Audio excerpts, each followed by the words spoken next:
everybody, and welcome to Poland Daily Travel. I'm Will Richardson, your host, and our guest from Odessa is Sergei Panashchuk, Ukrainian journalist and observer of the front lines during the whole of this war, a man who knows what's been going on and has a lot to say that is very enlightening, not just about travel, but about issues connected with the personal effects of the war on civilians in Ukraine. Sergei, Kiev was under attack at the beginning of the war. Were you there during this time? Or tell us about your experiences there during the war. Yeah, I wasn't there during the initial attacks, but I lived in Kiev for 5 years before that, and also was visiting Kiev not that long ago. Now the government says that Kiev is well prepared for the attacks from air, so they have enough Patriots or Iris-T or whatever the air defense they have in Kiev, so it's well guarded, but still the drones, the debris of drones and the rockets can hit the residential buildings, and this is what, unfortunately, this is what's happening from time to time. And when I was in Kiev, there was a few air raid alerts, and the interesting thing, like I was in a hotel, and I jumped in my bed because there was a voice in my room, the female's voice saying really loudly, "Take shelter.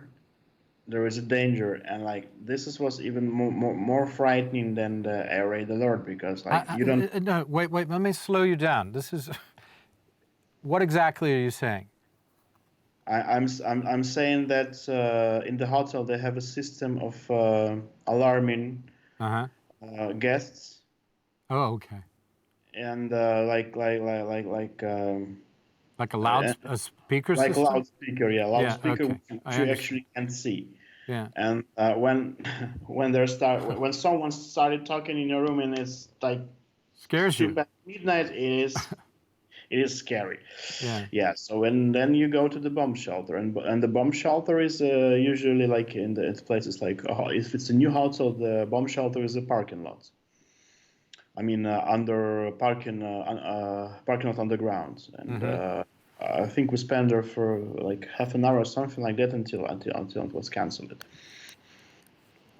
Kiev is pretty much alive, apart from the danger from the skies. There are a few exhibitions in the city center with destroyed Russian military vehicles, tanks, and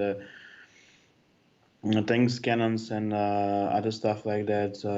Also, there are a few memorial places for people who died during the revolution in 2014, and with the soldiers and policemen who died during. Yeah, people need to remember. I was there twice during that time, and people should remember that this thing has been going on since 2014, and this conflict, and that there were great protests that actually brought down the government during 2014, which is, the idea. The Russians are always looking for an excuse for why their puppet regime in Ukraine fell, and that's one of the causes of the war. That was one of the causes of the invasion of Crimea, right? Right. Yeah. So, what do you do in Kiev when I understand Kiev? How do you pronounce it for a start? Kiev. Yeah, that's what I was trying to do. It's like not Kiev. This is naive. It's Kiev, something like that, right? Something like that. Yeah. Okay. That's what I was trying to say. You must give me lessons. Yeah. Yeah, right. you did a good job. Well, I'm trying my best. Thank you. You've been to Kiev recently. Kiev recently. What was it like?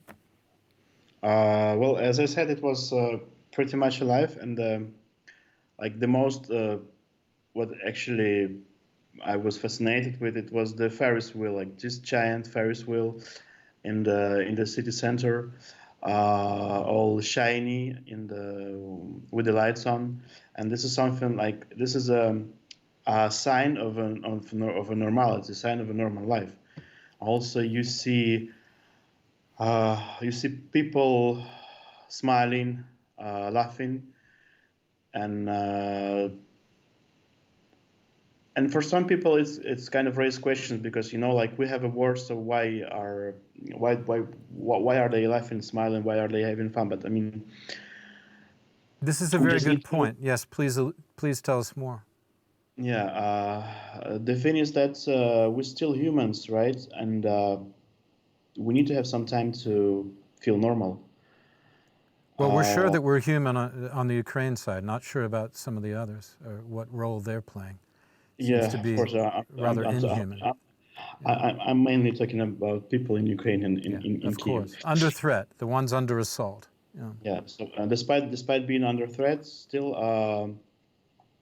we're trying to live our normal lives, and yeah, and that is fascinating as well. So, out of all the cities, and we're going to have to wrap up now, but I guess we can say that of all the cities to go to, perhaps the two where you might venture with the least trouble, not right on the line, front line, obviously, would be Kiev, where a lot of people are visiting, and also Odessa, I suppose, although Odessa has been more under threat in recent times. Would you agree with that?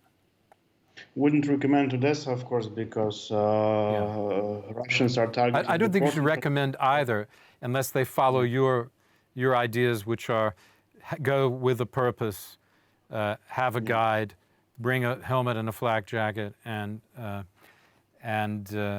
make sure your travel papers are in order. Yeah? yeah. Yeah. Okay, that's all we've got. Sergei Panashchuk, thank you very much for being a really fascinating guest on Poland Daily Travel, for taking time out of your day to be with us for several episodes. I appreciate it, and I'm sure people watching will be very fascinated by what you've had to say, hanging on your every word, as I was. Now, that's all we have for tonight. I'll see you tomorrow night. Thanks for watching.